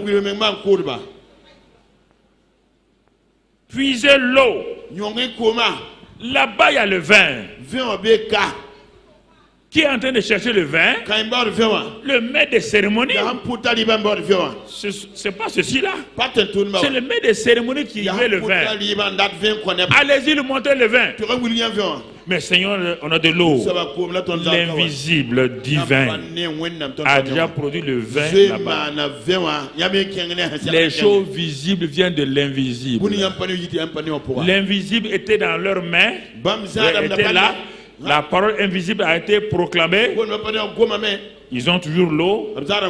Mais cette parole-là se manifeste ici sous forme de vin. On dit d'aller montrer au maître des cérémonies. On n'a pas dit qu'il y a de vin dans votre bouteille. Oui, Seigneur, j'ai des douleurs de dos. Mais je te dis par mes meurtrissures, tu es guéri. Comme tu es chrétien, toi, il y a des choses que tu dois mettre en règle avant que les douleurs ne partent. Si je t'aime pas, je lui montre tout de suite ma grâce. Comme toi tu es chrétien, et il a dit à 2 personnes: va et ne pêche plus, pour qu'il ne t'arrive pas quelque chose de pire. Ça c'est les chrétiens. Va et ne vis plus dans le péché. Sinon, ce qui t'est arrivé, ta maladie là, il y a une maladie pire qui va t'arriver.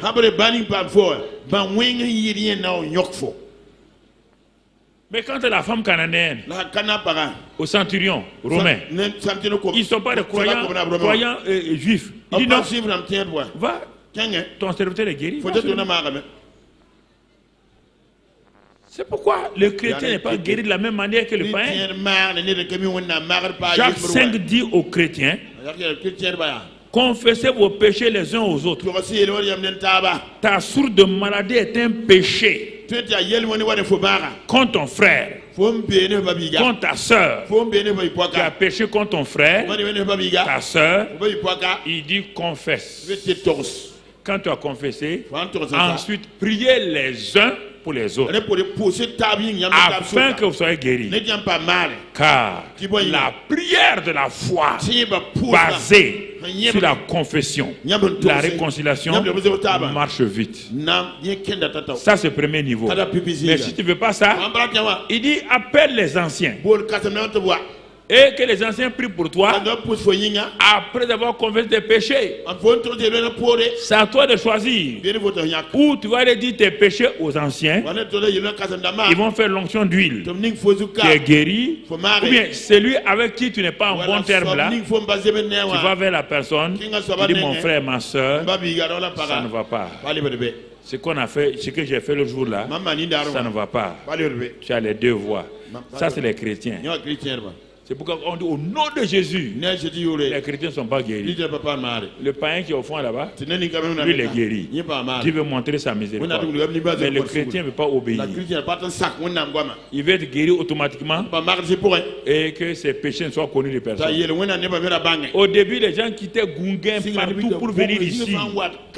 Quand on est venu ici, des diacres, ils venaient. Pasteur, on veut vous voir. Il dit pourquoi mon frère? Je suis diacre dans telle église là. Je suis venu confesser mes péchés. Il dit je vous aime beaucoup. Hein. Mais je n'aime pas faire ça. Tu n'es pas de mon assemblée. Tu n'as pas péché ici. Toi tu viens confesser ton péché ici. Comme ça, ceux de ton église là ne savent pas que tu as péché. Tu veux jouer au faux saint là-bas.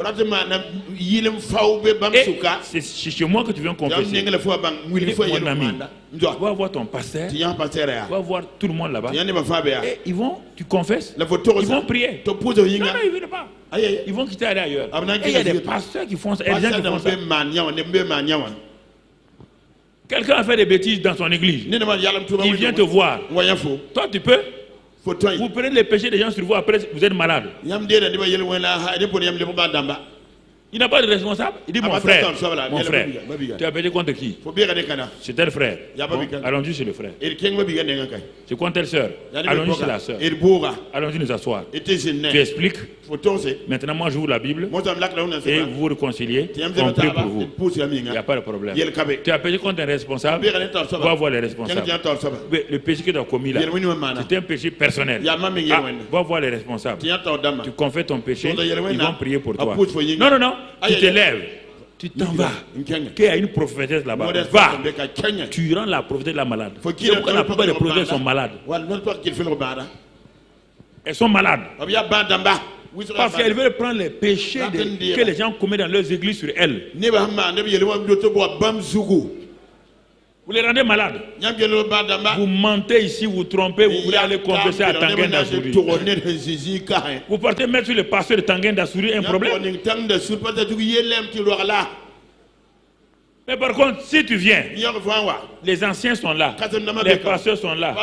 Quand on dit anciens, on n'a pas dit cheveux blancs. Hein? Non, des gens qui sont mûrs. Va leur parler. Quand ils ont fini de prier là, ils ferment leur bouche. C'est fini. Si un ancien, qui soit pasteur ou ancien, dévoile le péché de quelqu'un à quelqu'un d'autre, ça le regarde. Dieu va le frapper. Il y a des péchés que les gens vont confesser, même ma femme n'est pas au courant. Dis jamais les péchés des gens. Ils ont cru que je suis un homme de Dieu. Ils sont venus me dire. Si lui-même part dire à son frère, à sa soeur, ça le regarde. Je suis pas là pour dévoiler les péchés. Mais parfois quand je prêche, les gens croient que je parle de leurs péchés. Un prédicateur, quand il prêche chaque fois, les péchés de tout le monde sortent. Même ses propres péchés sortent. Ce n'est pas les péchés de chrétiens seulement. Même les péchés de pasteurs sortent. Il se parle à lui-même d'abord, avant de parler à l'assemblée. Donc tu vois mon frère, c'est important. Tout ça c'est la foi là. Tout ça c'est ça qui bloque la foi. Ça qui bloque la foi. Premièrement, Dieu existe. Deuxièmement, comme il existe, qu'est-ce qu'il va faire? Il dit il faut que celui qui s'approche de Dieu croit que Dieu existe. Et quand il y a ça maintenant, troisième élément, il est le rémunérateur de ceux qui le cherchent.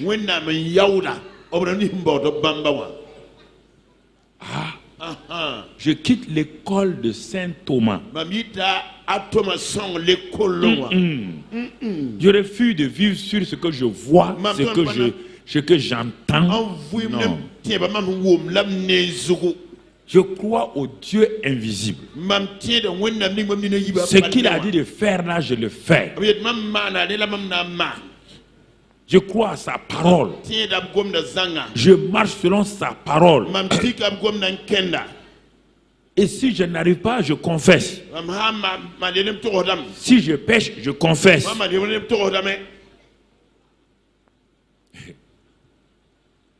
Quand je fais ça, Dieu dit que lui, il est le rémunérateur de ceux qui le cherchent. Ceux qui le cherchent de tout leur cœur. Et en ce moment-là, on rentre dans l'école de Jésus. C'est toujours dans Jean 20. On quitte l'école de Saint Thomas, on rentre dans l'école de Jésus. Le verset 29 de Jean 20, là, le verset 29, ça c'est l'école de foi de Jésus. Qu'est-ce qu'il nous dit? Lui, il dit là-bas, parce que tu m'as vu, tu as cru. Heureux ceux qui n'ont pas vu et qui ont cru. Voici l'école de foi de Jésus. L'école de foi d'incrédulité de Thomas. Si je ne vois pas, si je n'entends pas, si je ne sens pas, Jésus dit ah bon?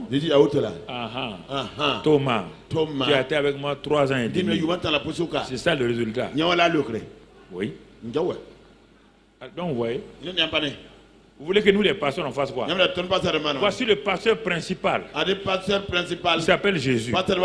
Il a été avec des gens 3 ans et demi. Et regardez le résultat. Vous voulez que nous autres là on fasse quoi? Vous voulez qu'on fasse quoi? Jésus n'a pas dit Thomas, bon, on va voir. Non, non, non. Jésus ne joue pas. Il y a des principes qui ne jouent pas. Vous voulez que nous on joue avec vous? Pourquoi on va jouer? Il dit ah bon Thomas, heureux. Donc ça veut dire que tu es malheureux. Tu es un malheureux. Heureux. Ceux qui n'ont pas vu, mais qui ont cru. Voilà l'école de la foi de Jésus. Heureux. Ceux qui n'ont jamais vu Dieu, mais qui croient à sa parole. Heureux ceux qui n'ont jamais senti Dieu, mais quand Dieu dit pardonner, il pardonne. Heureux ceux qui n'ont jamais entendu Dieu. Tu entends? Mais qui font ce que Dieu dit. Jésus dit qu'ils sont heureux. Ils sont heureux. C'est des gens de bonheur comme ça. Quand j'amène quelqu'un à Christ, c'est Papa bon Dieu qui est heureux. Si je crois, c'est moi qui suis heureux. Donc, je peux me rendre heureux. Je peux rendre Papa bon Dieu heureux. Voilà ma vie sur terre. C'est de rendre Papa bon Dieu heureux et de me rendre heureux moi-même. Il y a quel problème dans ça? Toi, tu ne rends pas Papa bon Dieu heureux. Tu ne gagnes pas les âmes à Christ. Et toi-même, tu ne crois pas qu'il est. Mais tu es chrétien là pourquoi? Fou. Fou. Tu es chrétien pourquoi? Venez seulement. Ah, je veux l'argent. Ton argent, on ne va pas t'enterrer avec ça. Non. Jamais. Pas t'enterrer avec ça.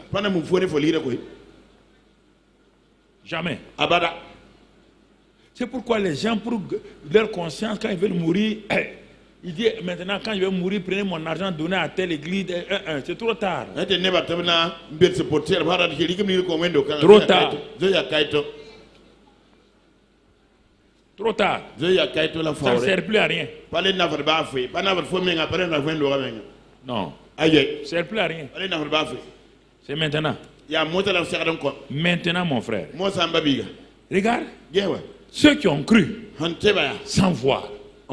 Ceux qui ont cru sans entendre les choses des gens. Ceux qui ont cru. Mais qui ont cru quoi? La parole. Qui ont entendu quoi? La parole. Ce sont eux là. Regardons Noé. Hébreux 11:7. Hébreux 11:7. Regardons Noé.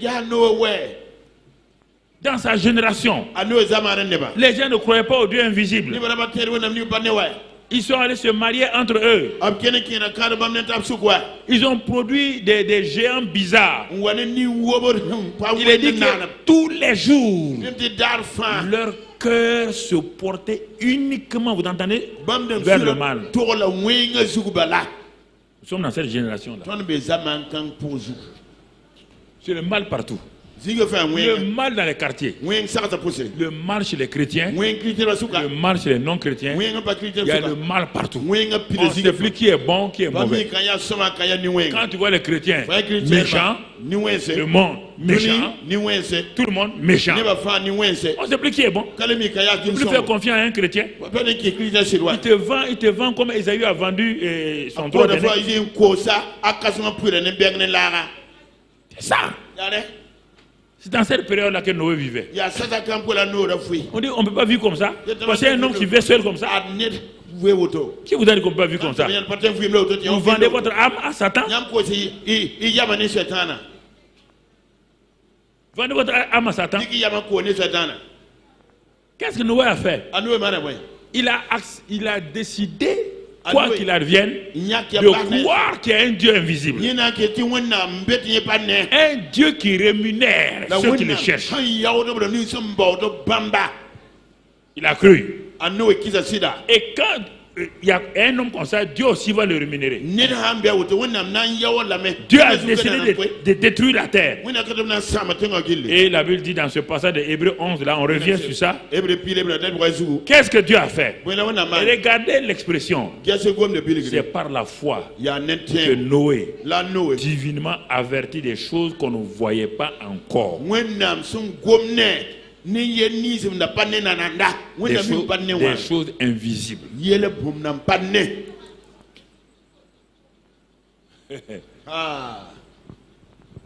Dieu n'est pas venu dire à Noé, il a dit, ce que je t'ai dit là, c'est invisible, mais ça va arriver.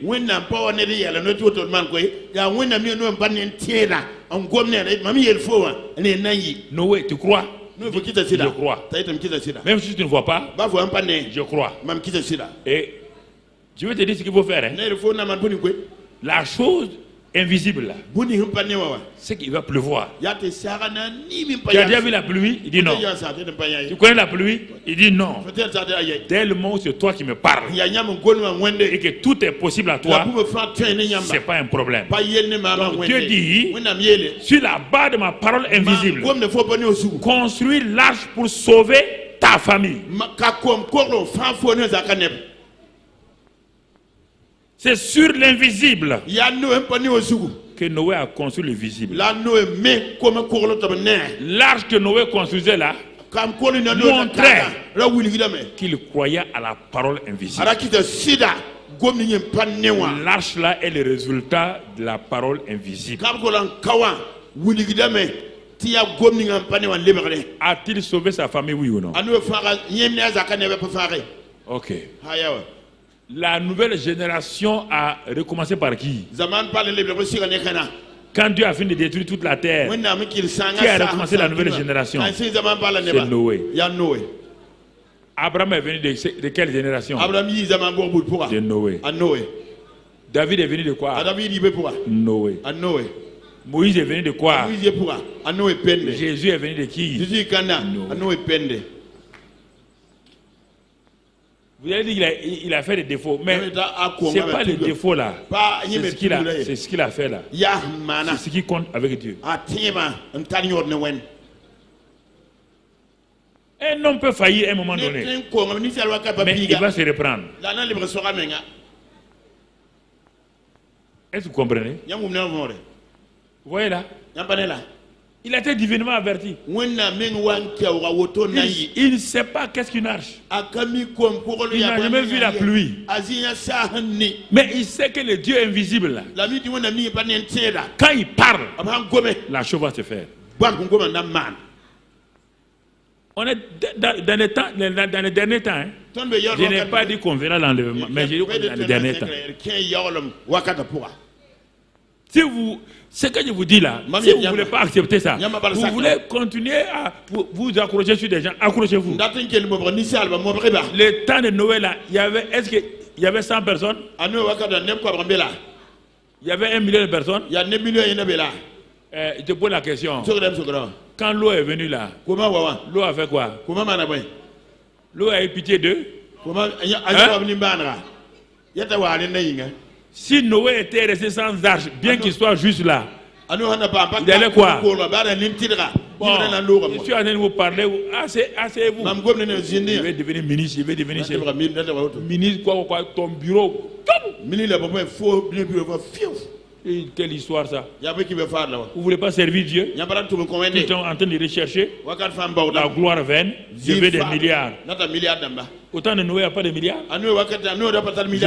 Jésus a averti, non? Il a dit, comme il en fait autant de Noé, les gens se mariaient leurs enfants.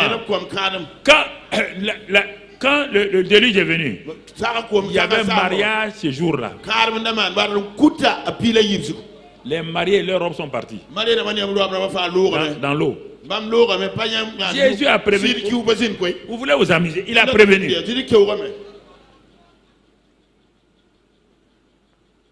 Je ne suis pas marié encore. Jésus dit, tu n'es pas marié. Ce n'est pas question que tu t'es marié, tu n'es pas marié. C'est moi qui décide. Si tu crois au Dieu invisible, appuie-toi sur lui. Il va te donner tout ce que tu veux.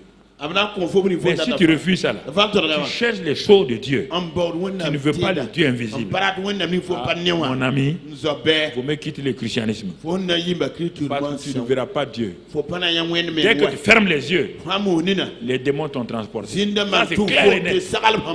Il n'y a même pas de pitié pour ça. TBI. TBI. TBI, c'est quoi? Tu ne connais pas? Connais pas? Tu connais pas TBI?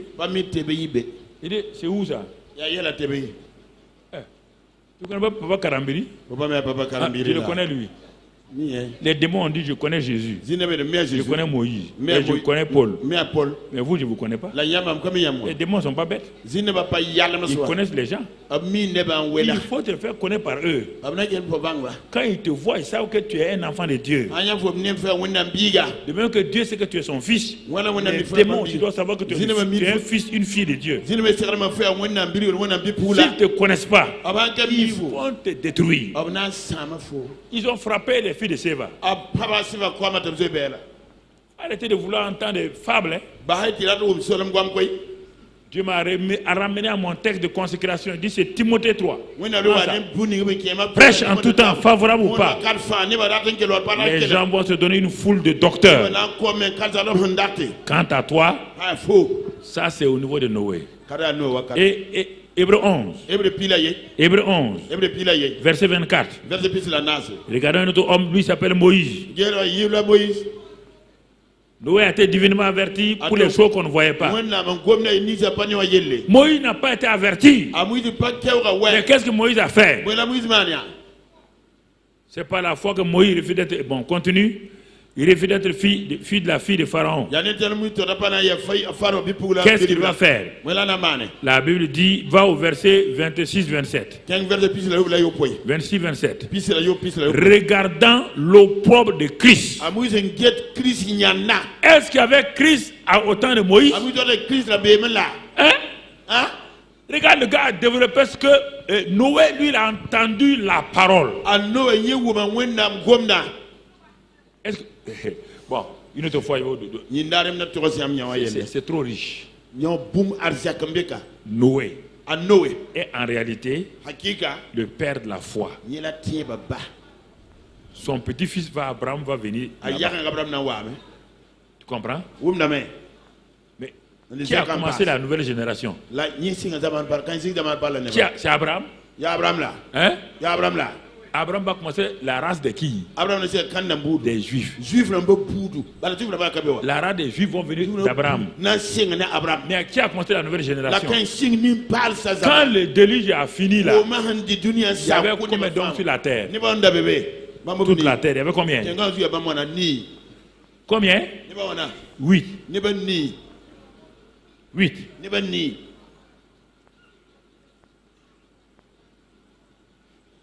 Ce sont ces 8 là.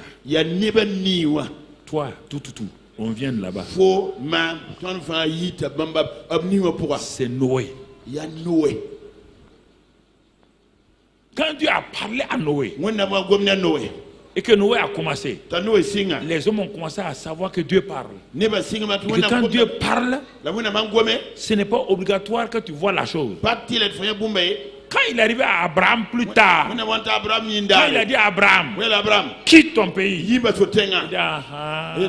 je comprends ce qu'il a dit à Papa Noé. Il a dit à Papa Noé de construire une arche sur du sable alors qu'il n'y a pas de pluie. Il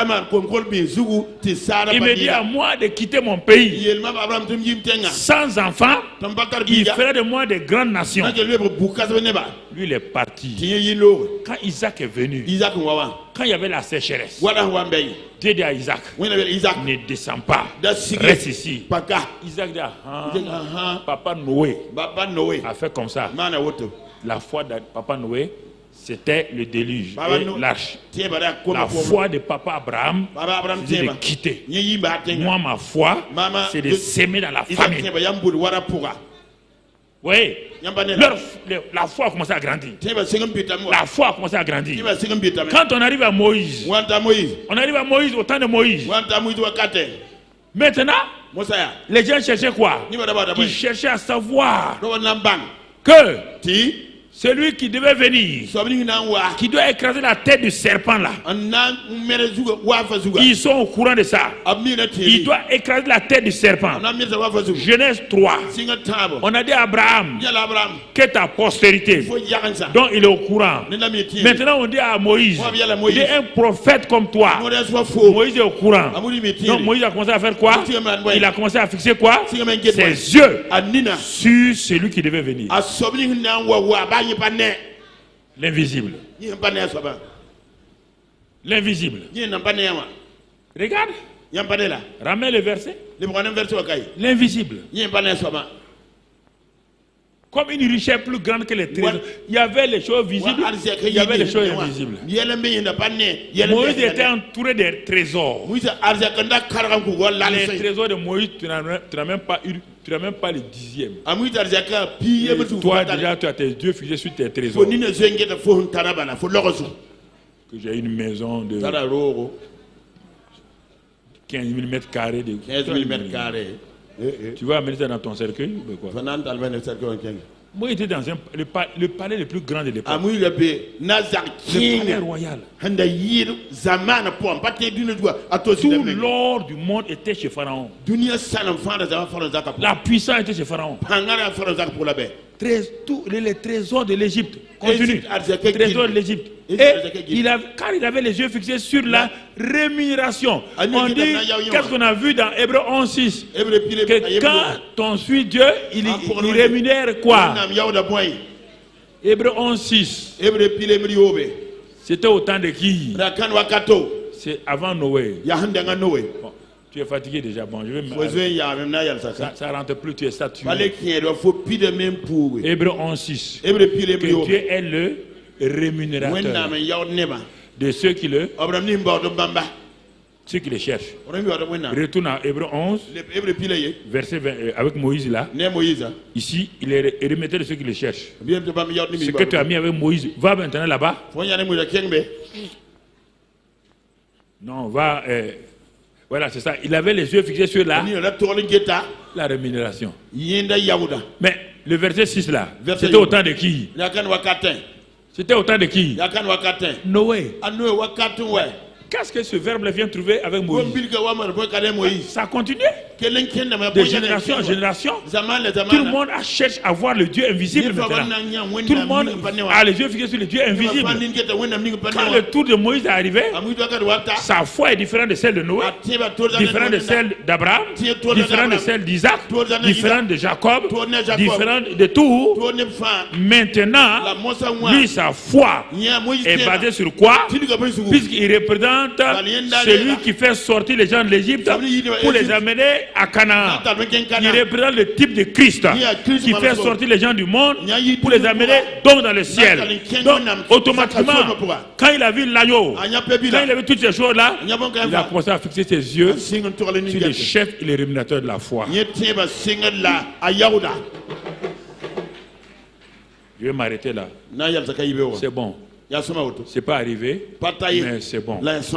Toi maintenant, tu n'as qu'à aller étudier. On va prier. Excellent Père de grâce. Merci pour ton grand amour. Merci pour ta fidélité. Merci pour tous tes bienfaits. Oh Seigneur, tu es l'auteur de la foi. La foi de Jésus, c'est que nous croyons sans avoir vu. Et c'est pourquoi ce matin, nous sommes réunis ici pour ce message qui va clore momentanément, provisoirement, la sous-série de la foi qui vient de la série Marcher selon l'Esprit. Merci pour tout cela, Père. Sois béni pour ton peuple. Que le Saint-Esprit illumine leurs yeux. Que le Saint-Esprit parle à leurs yeux. Que le Saint-Esprit leur donne la révélation. Qu'il les éclaire. Qu'il les guide. Qu'il les garde. Que le Saint-Esprit leur donne d'aller de l'avant afin que ta gloire soit manifestée. C'est au nom de Jésus. Amen. Amen. Amen. Amen.